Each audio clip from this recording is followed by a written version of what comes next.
A poor man believes money solves all problems. A wise man knows it merely reveals them. You see, money doesn't change who you are. It magnifies who you are. If you're careless broke, you'll be reckless rich. If you're disciplined with little, you'll be masterful with much. The wealthy didn't get rich by accident. They got rich by rules, quiet rules, invisible rules, the kind not taught in school, but etched into their daily behavior like a personal constitution. Success doesn't shout, it whispers. It's hiding in the way you buy your coffee, in the way you plan your week, in the conversations you avoid, in the books you skip, and in the small financial choices you dismiss as too small to matter. But let me remind you, everything matters, especially the small things. Small leaks sink big ships, and small habits build mighty fortunes. Now you may ask, can simple money rules really change my financial destiny? And the answer is, only if you follow them. Truth doesn't work unless applied. So don't just listen today, decide. Decide that this will be the turning point, the line in the sand, the moment where you stop being casual with money and start being intentional. Because when you follow the rules the wealthy live by, wealth becomes less of a mystery and more of a result. Let's begin. True wealth begins when you decide to control what you already earn. You can earn a fortune, but if your lifestyle is growing faster than your income, you'll always feel poor. I've met people who made six figures and still couldn't breathe at the end of the month. Why?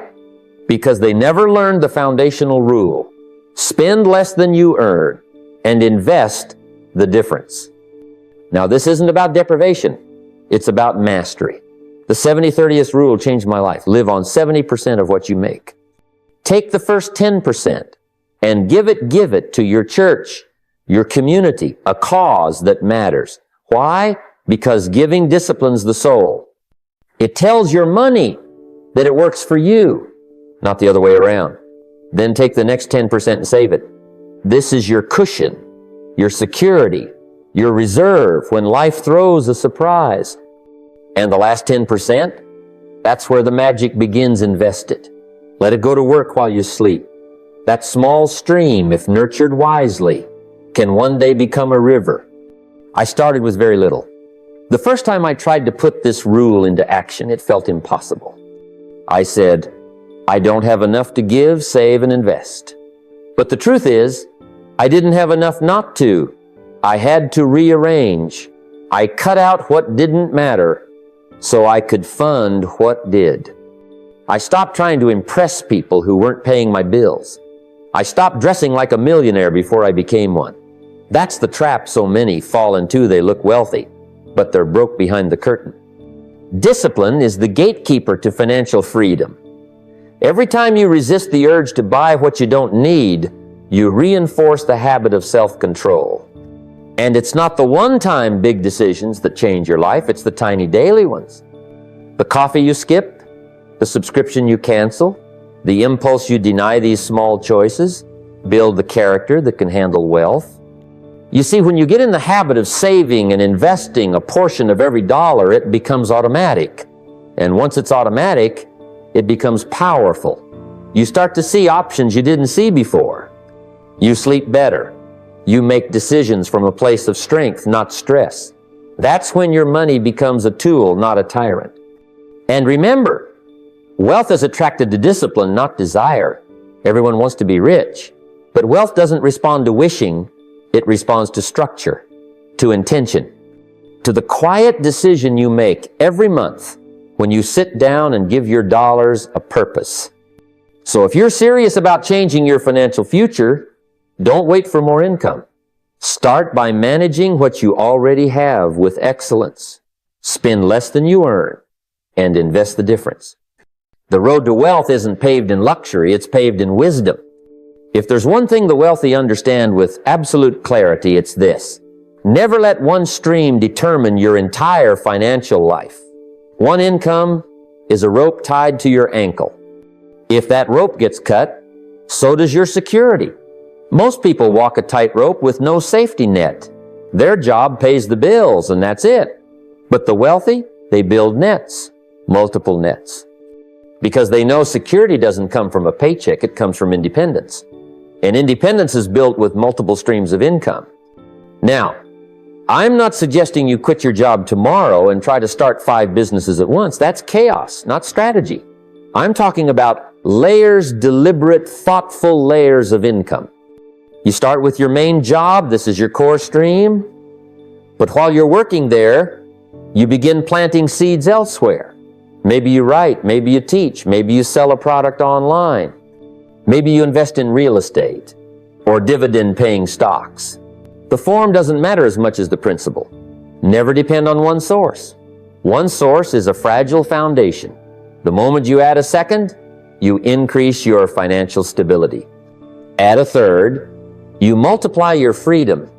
I remember when I first got this idea. I was working long hours and I was tired of trading time for money. So I started speaking on weekends. Then I created training materials, audio programs, books. Suddenly the money I earned didn't just come when I worked, it came while I slept. And I thought, what if every hour I spend today could build $1 that works for me tomorrow? That's the shift. That's when you go from working for money to letting money work for you. The problem is most people are so busy surviving that they never stop to build. They use their evenings to escape instead of to create. But I say, what if you use just 1 hour each evening to build something that pays you tomorrow? 1 hour a day, 5 days a week, for a year. That's 260 hours. More than enough to start a blog, launch a course, study a market, or build a small business. But you have to shift your thinking. Stop saying, I can't. Start saying, how can I?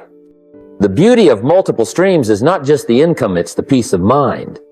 When you're not desperate, you make better decisions. You negotiate better. You take bolder steps. And when one stream dries up, you don't panic, you pivot. That's what freedom looks like.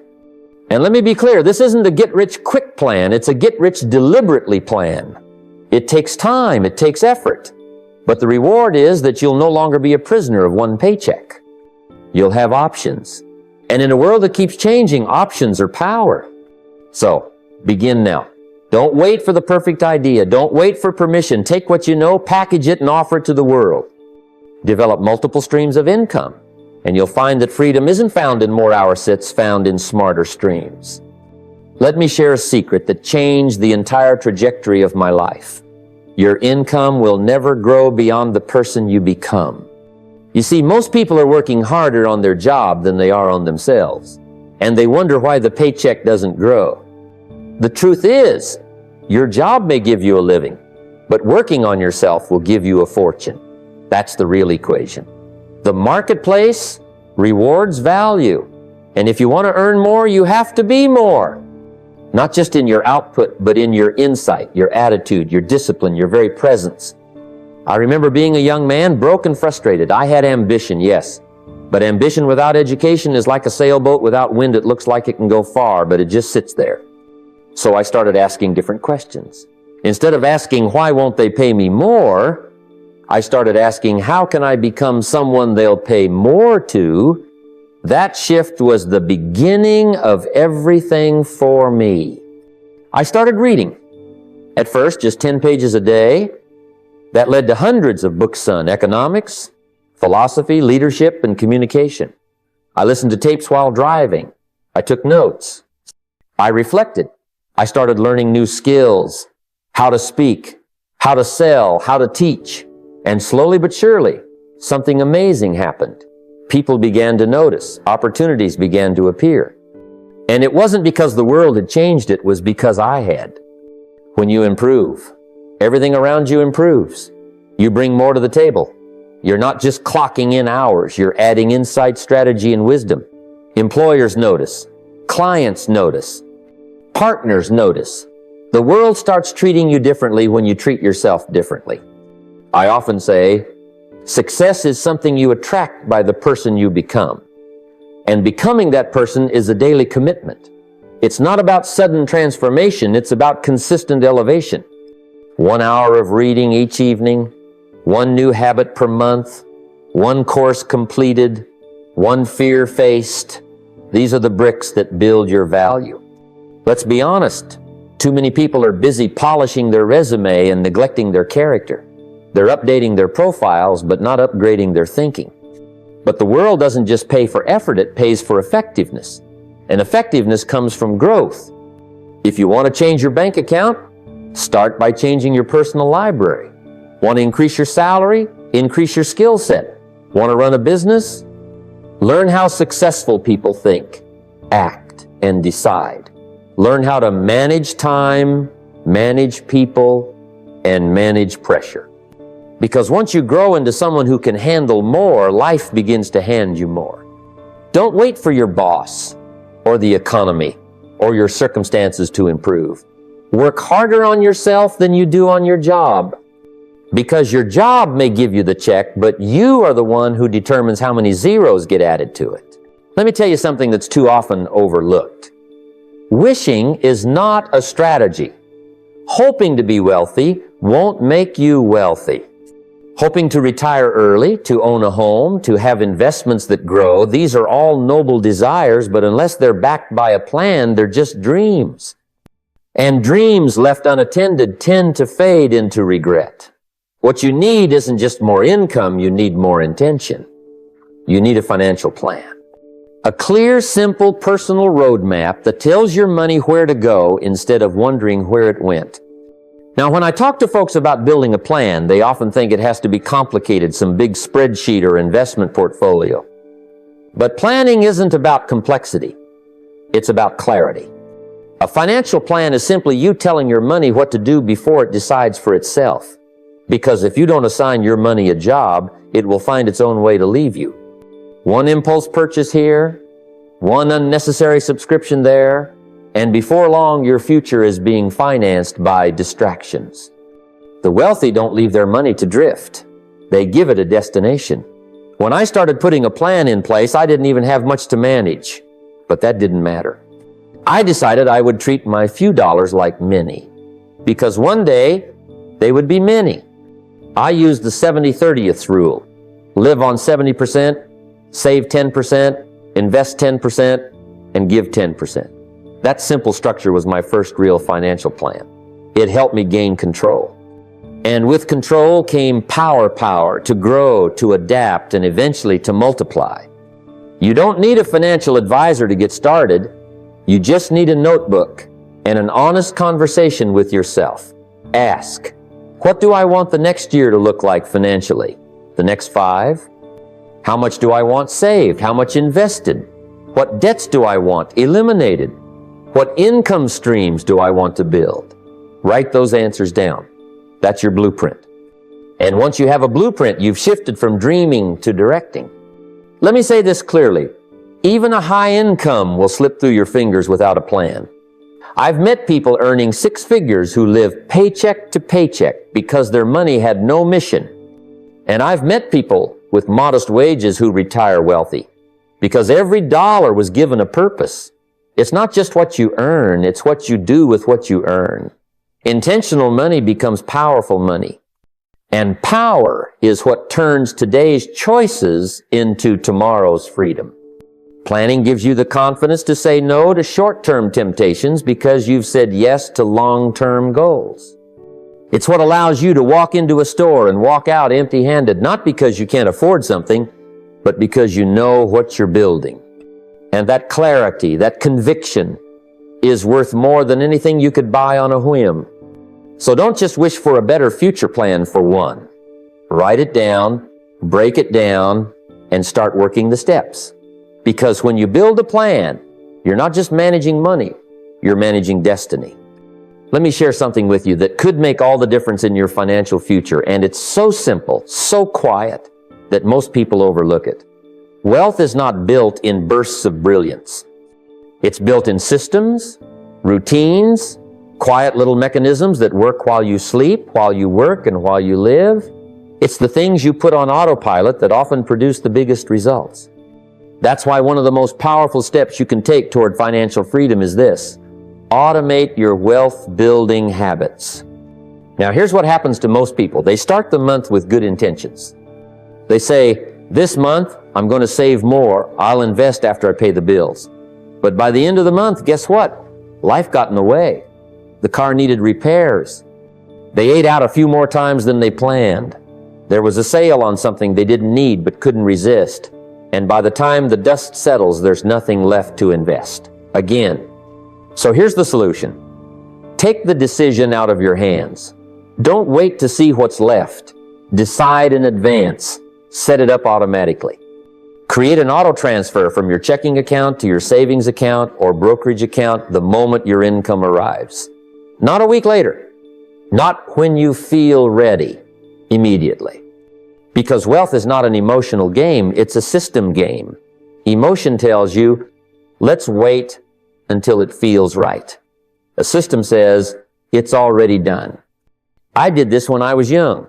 I didn't have a lot to start with, but I made a decision. I said, let's take 10% for investing and 10% for saving automatically before I ever touch it. And you know what happened? I never missed it. When it's gone before you see it, you adjust. You learn to live on what's left. But what's magical is what happens in the background. Those little deposits start to build month after month, year after year. And before long, what started as a small trickle becomes a river. The reason automation is so powerful is because it removes hesitation. You don't sit there thinking, should I do it this month? It just happens. And when you do that, something shifts inside you. You start to become the kind of person who builds wealth rather than just hopes for it. Because you've made a system your servant. Don't trust yourself to always do the right thing when the time comes. Set it up so that the right thing happens without you having to choose it every single time. That's not weakness, that's wisdom. That's how the wealthy operate. They don't rely on daily willpower, they rely on systems. So don't wait for the perfect moment. Set it and forget it. Automate your savings. Automate your investing. Automate your future. Because when discipline becomes a system, success becomes inevitable. I learned long ago that giving is not just about charity, it's about training your own mind to believe in abundance. You see, the hand that gives is rarely empty. And yet, so many live their lives clenched, tight-fisted, holding on to every dollar like it's the last they'll ever see. That's a mindset of scarcity. And the trouble with scarcity thinking is it doesn't stop at money, it infects how you think about opportunity, about people, about life. But when you start to give even a little, you begin to open the doors of increase, not because of magic, but because of mindset. I remember when I had very little, not much in my pocket, not much in my bank, and not much going on. But I made a decision to give a portion of what I earned, not after I became wealthy, but while I was still climbing. Why? Because I wanted to teach myself a lesson. There will always be more. And what I found was that giving didn't reduce might expanded me. It reminded me that I was not broke. I had something. And if I had enough to give, I had enough to grow. Now, I'm not just talking about giving to a cause or a charity, although those are good things. I'm talking about building the habit of release. Giving can take many forms, money, time, encouragement, value, service. But in terms of finances, here's the lesson. When you give, you tell your mind there's more where that came from. You're rejecting the fear that says, hold on tight, it might be the last. Instead, you're planting.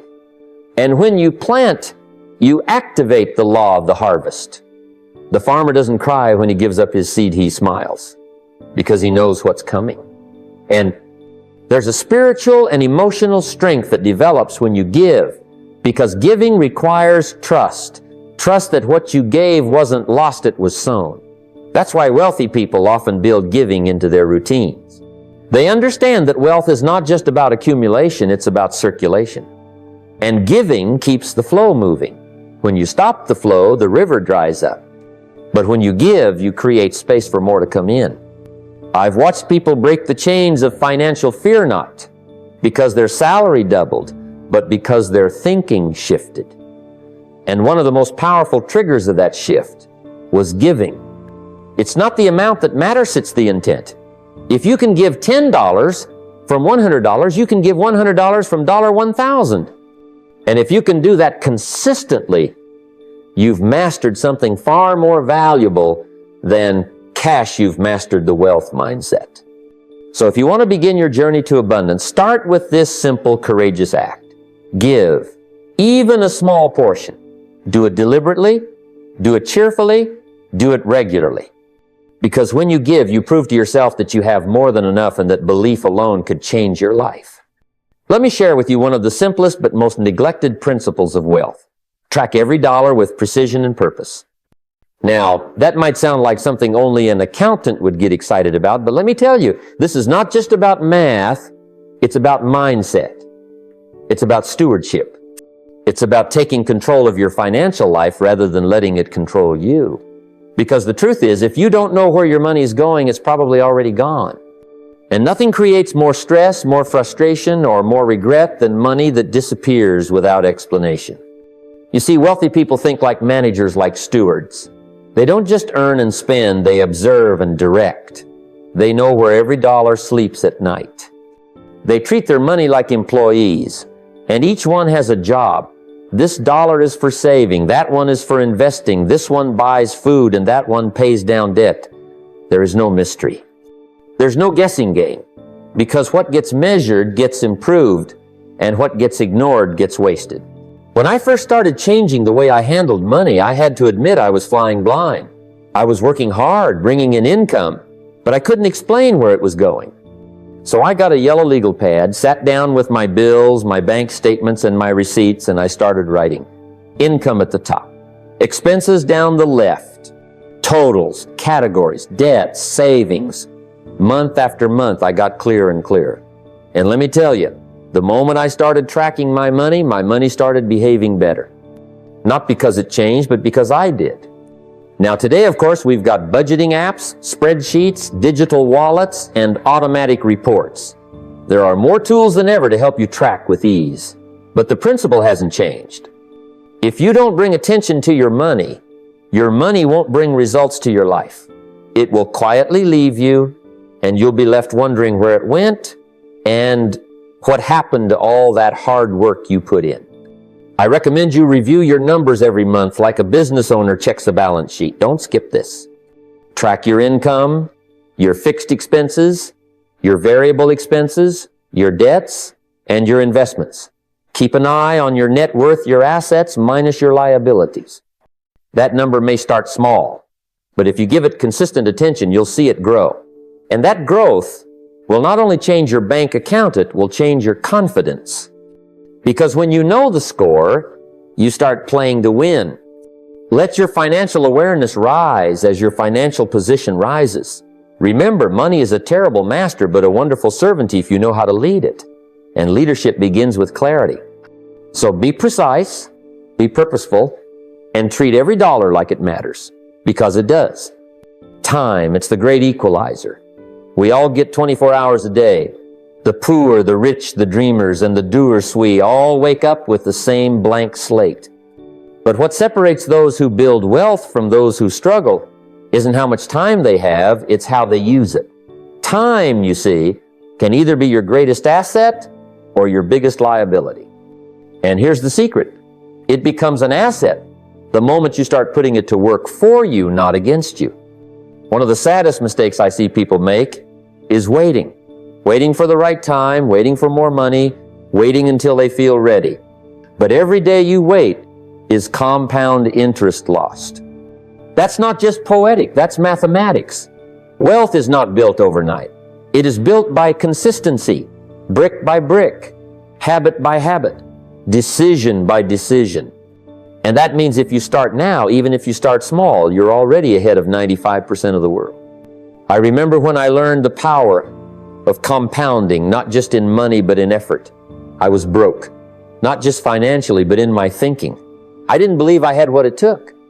I didn't think I had the resources, but I did have time, and I decided to use a little bit of it every day on something productive. One chapter of a good book, one call to a potential mentor, one new skill, one better habit. And slowly the invisible began to become visible. My thoughts changed, my language changed, my opportunities changed, and eventually my income changed. That's how you turn time into wealth. You don't need to leap, you just need to begin.